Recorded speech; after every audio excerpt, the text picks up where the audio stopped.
Bargel, depuis 70 ans à votre service pour vous livrer le meilleur du surgelé.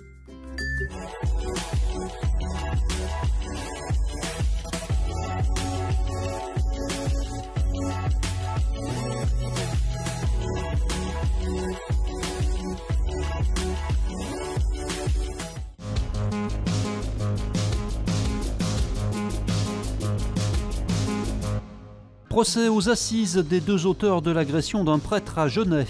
Ouverture d'une escale solidaire d'habitat et humanisme dans le 6e arrondissement.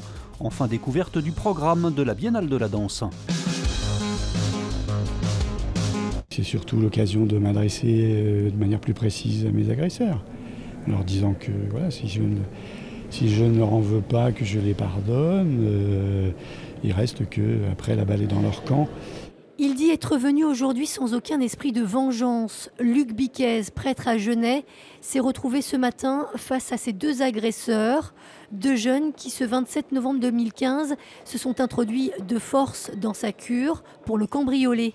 Un cambriolage qui finalement va rapidement se transformer en déchaînement de violence. Le père Biquez a été agressé dans sa cure par deux individus, dont un qu'il a fortement agressé, violenté. Il a été séquestré et il n'a dû son salut qu'au déclenchement intempestif d'une alarme qui a permis aux gendarmes d'arriver sur place et de procéder à l'interpellation d'un des agresseurs. Et cet agresseur, c'est Marc Faué, fils du célèbre footballeur décédé d'une crise cardiaque en 2003 au stade de Gerland. C'est lui qui a frappé plus d'une vingtaine de fois le prêtre, avec une arme notamment. Âgé de 19 ans au moment des faits, il est considéré comme fragile. 3 années auparavant, il avait lui-même été violemment agressé à Londres par des skinheads. C'est quelqu'un à propos duquel l'ex-psychiatre va reconnaître une altération de son discernement. Donc sa fragilité mentale, psychologique, elle est établie médicalement. C'est un élément qui est important. Même fragilité, même instabilité relevée durant l'audience chez son complice. À la trajectoire des accusés qui interpelle aussi parce que ce sont des gens en souffrance. Et manifestement, c'est ce qui les a conduits à commettre ces exactions-là. Poursuivi pour violence aggravée, séquestration et vol, Marc Faué encourt 30 ans de prison. Sofiane Bardot, quant à lui, en récidive, risque la réclusion criminelle à perpétuité. On connaît désormais la date du procès suite à l'avalanche des Deux Alpes qui a coûté la vie à 2 lycéens lyonnais et un touriste en janvier 2016. Un professeur de 49 ans du lycée Saint-Exupéry qui supervisait la sortie sera jugé à Grenoble le 23 octobre prochain. Il a été mis en examen pour homicide involontaire. Le ministère public pointe des défaillances dans sa mission d'encadrement et une faute caractérisée de la part de cet enseignant. On peut jouer à des jeux, on peut discuter, on peut lire des livres, on peut partager un bon repas avec tout le monde, on peut faire de bonnes connaissances. Pas facile de lister toutes les choses que l'on peut faire à l'escale solidaire tant elles sont nombreuses. Ce lieu de vie a ouvert il y a un peu plus d'1 mois dans le 6e arrondissement de Lyon à l'initiative de l'association Habitat et Humanisme. Un endroit qui permet aux personnes en difficulté de se retrouver autour d'activités communes encadrées par des bénévoles avec un seul mot d'ordre, faire ensemble pour rompre l'isolement. Vous savez, quand on est dans la précarité, c'est toujours difficile, peut-être parfois de se lever le matin, de se dire est-ce que je compte pour quelqu'un ? Les escales solidaires, elles sont là pour ça, c'est de se dire oui, tu comptes pour quelqu'un, tu comptes pour nous. Quand on leur propose de venir aider à la cuisine, participer à mettre la table, à éplucher des légumes, etc., on est chacun dans la récupération de l'estime de soi, on rencontre l'autre. Des rencontres qui se font notamment autour de repas préparés par tous. On improvise, il faut un petit peu de souplesse, il faut s'adapter en permanence. Voilà, on arrive le matin, tout le monde est accueilli avec, on l'espère, bonne humeur. Et puis chacun prend les tâches qui lui conviennent.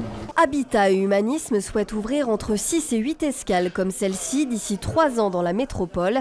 L'association qui revendique un accueil inconditionnel. Toute personne, quelles que soient ses ressources, peut venir profiter de la convivialité du lieu.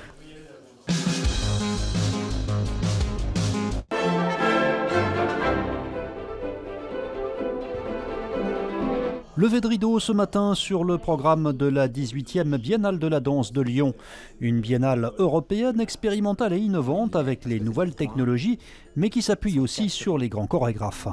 temps forts, c'est par exemple c'est la première mondiale de Mourad Merzouki avec une collaboration avec Retour à Mont, une compagnie où il dansera à la verticale, donc vraiment une nouveauté par rapport à son travail. Ça sera la première mondiale d'Angelin Prel-Jocage aussi, qui sera au TNP. Les Tokyo Gegege et voilà, qui sont des hip-hoppers japonais. Et puis avant d'installer ses futurs studios de répétition dans l'ancien musée Guimet, la Maison de la Danse en a confié les clés à Johan Bourgeois le temps d'une création pour cette biennale.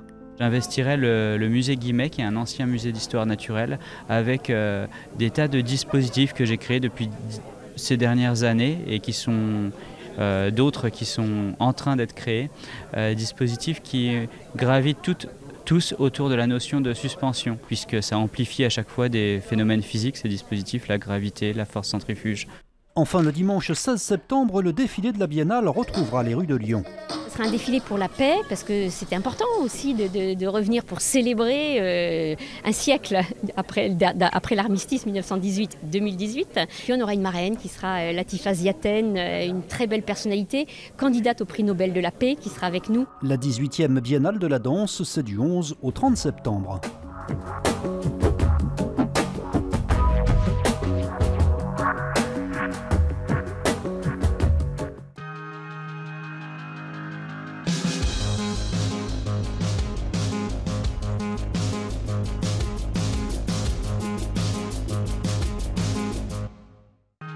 L'info continue sur tlm.tv, les réseaux sociaux et le fil info. La météo avec la